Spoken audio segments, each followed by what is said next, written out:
নতুন নতুন tips video তথ্য পেতে আমাদের চ্যানেলটি সাবস্ক্রাইব করে বেল আইকনটি অন করে রাখুন। আসসালামু আলাইকুম, আমি Pampa and welcome back to my channel. আজ আপনাদের মাঝে নিয়ে আসলাম একটি কিচেন টিপস ভিডিও। আশা করছি আপনাদের অনেক উপকারে আসবে। আজ আপনাদের মাঝে নিয়ে এসেছি শিলপাটা কিভাবে ধার দিবেন ঘরোয়া উপায়ে। অনেকেই অনেকভাবে শিলপাটা ধার করে থাকেন, বিশেষ করে যারা বাইরে থাকেন আমার সাথে একমত হবেন। কিছুদিন পর পর দেখা যায় শিলপাটা পিছলে হয়ে যায়, এতে করে মশলা অথবা ভর্তা ভালোভাবে পেশা যায় না। আজ আপনাদের মাঝে দেখাবো কিভাবে খুব সহজে এই শিলপাটা ধার করতে পারবেন। আর দেশের মতো আমরা চাইলেই বাইরে যেয়ে শিলপাটা ধার করতে পারি না, তাই নিজেদের কাজ নিজেদেরই করতে হয়।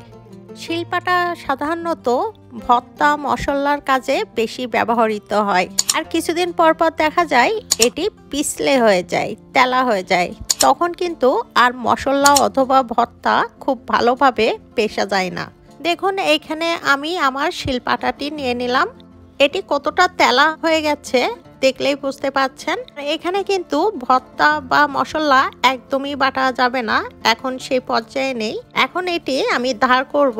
আর ধার করার জন্য প্রথমে আমাদের লাগবে একটি চশমা, কেননা যখন এটি ধার করব তখন ছিটে ছিটে পাথর অথবা আগুন ছিটে আসতে পারে। আপনারা খেয়াল করলে দেখবেন যখন শিলপাটা ধার করা হয় ছিটকে ছিটকে পাথরের কুচি অথবা আগুন অনেক সময় ছিটকে আসে। এটি সেফটির জন্য আমাদের চশমাটি পরতে হবে। এরপর আমাদের লাগবে বড় একটি স্ক্রু। এই ধরনের বড় স্ক্রু নিয়ে নেবেন একটি, অথবা দেশে বসে যারা শিলপাটাটি ধার করবেন এমন একটি গজাল অথবা আলপিন বলে নিয়ে নেবেন। এরপর আমাদের যেটি লাগবে হাতুড়ি। এখানে একটি হাতুড়ি লাগবে। এই হাতুড়ি ছাড়া কিন্তু আমাদের এই শিলপাটাটি ধার করা যাবে না। এই তিনটি জিনিস আমাদের লাগবে। এখন আমি চশমাটি পরে নিচ্ছি। রোদ থাকুক আর না থাকুক চশমাটি পরতে হবে সেফটির জন্য। এখন আমি দেখুন কিভাবে শিলপাটাটি ধার করব। দেখুন শিলপাটাটি আমি ধার করছি কিভাবে। প্রথমে শিলের শুরু থেকে লাইন ধরে উপরের দিকে যাব। এভাবে লাইন দিয়ে দিয়ে শিলপাটাটি ধার করতে হবে। সোজা লাইন ধরে উপরের দিকে যেয়ে আবারও নিচের দিকে আসব। আমি আপনাদেরকে ডিটেল দেখাচ্ছি, একটু দেখলেই বুঝতে পারবেন। আমি কিন্তু স্ক্রুটি একটু বেঁকে ধরেছি। বেঁকে ধরলে কি ভালোভাবে এটি ধার হবে, ভিতরের দিকে যাবে। দেখুন আমি ক্লোজ করে আপনাদেরকে দেখাচ্ছি। এইভাবে স্ক্রুটি একটু বেঁকে বাড়ি দিবেন, তাহলে ইজি হবে এটি ধার করতে। যখন বাড়ি দিবেন সাবধানে দিবেন যাতে করে হাতে না লাগে। খুব ভালোভাবে শক্তভাবে ধরে রাখতে হবে, কেননা পাথর একটু জোর দিয়েই এই কাজটি করতে হবে। লাইন ধরেই আমি উপরে যাচ্ছি। দেখুন লাইনটি একা বাঁকা হলেও কোনো অসুবিধা নেই, এটি দেখার সৌন্দর্যের জন্যই লাইন সোজাভাবেই করে। আমরা তো এতটা এক্সপার্ট না। যারা বাহিরে প্রফেশনালভাবে শিলপাটা ধার করেন দেখেছি, ছোটবেলায় নানান রকম ডিজাইন করতেন, মাছের ডিজাইন করতেন, নানান রকম লাইন ধরে ডিজাইন করতেন, দেখতে কিন্তু অনেক সুন্দর লাগে। আর আমরা তো এতটা এক্সপার্ট না, আমরা যতটুকু পারি আমাদের কাজ চলে গেলেই হলো, এটি ধার দেওয়া বলে কথা। তারপরেও চেষ্টা করছি সোজা করার লাইনটি। দেখুন অনেকখানি কিন্তু আমি শিলপাটাটি ধার করে নিয়েছি। এখন আমি লাস্টের দিকে লাইন ধরে উপরে উঠছি। এইভাবে খুব সহজে ঘরে বসেই আপনারা শিলপাটা ধার করে নিতে পারবেন। দেখুন আমি কিন্তু শিলপাটাটি একদমই ধার করে নিয়েছি।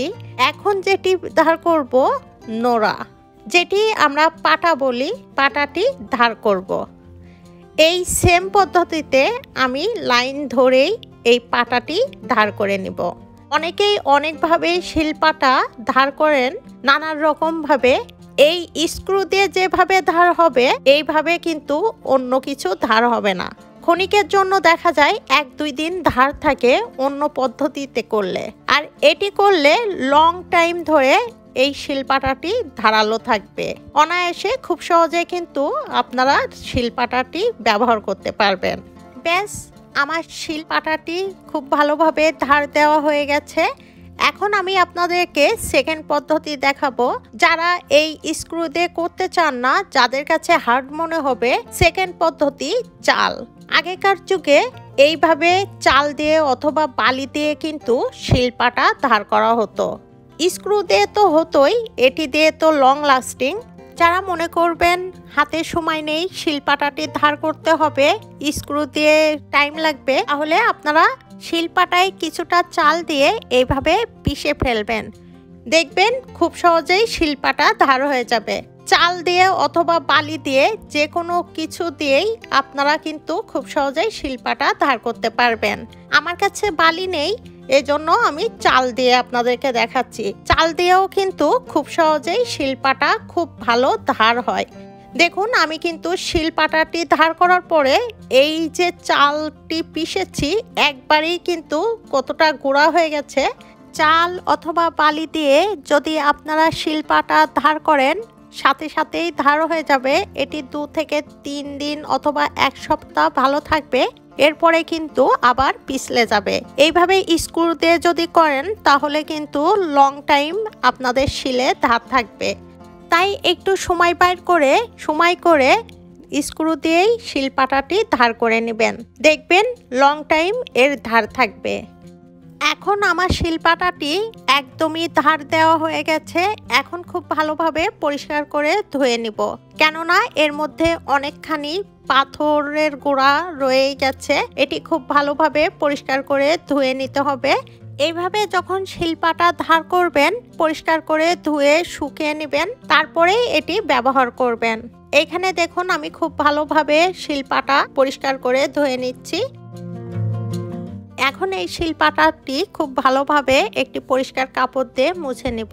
এটি কিন্তু দেখবেন কিছুক্ষণ পর ড্রাই হয়ে যাবে, আর ড্রাই হয়ে গেলে এটি ব্যবহারের জন্য উপযোগী হয়ে যাবে। ব্যাস দেখলেন তো, একদমই সোজা। খুব সহজে কিভাবে শিলপাটা ধার করা যায় ঘরে বসেই। যারা প্রবাসে থাকেন আপনার শিলপাটা সারা বছরই ধার থাকুক মশলা ও ভর্তা করার জন্য।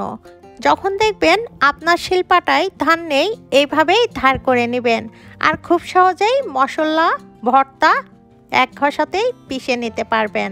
আর যারা দেশে থাকেন বাইরে যেয়ে তো সবসময় বটি শিল নোড়া ধার করা যায় না, লোকও পাওয়া যায় না। তাই আপনারা চাইলে ঘরে বসেই এই কাজটি খুব সহজেই করে নিতে পারেন। আশা করছি আমার আজকের ভিডিওটি আপনাদের কিছুটা হলেও উপকারে আসবে এবং ভালো লেগেছে।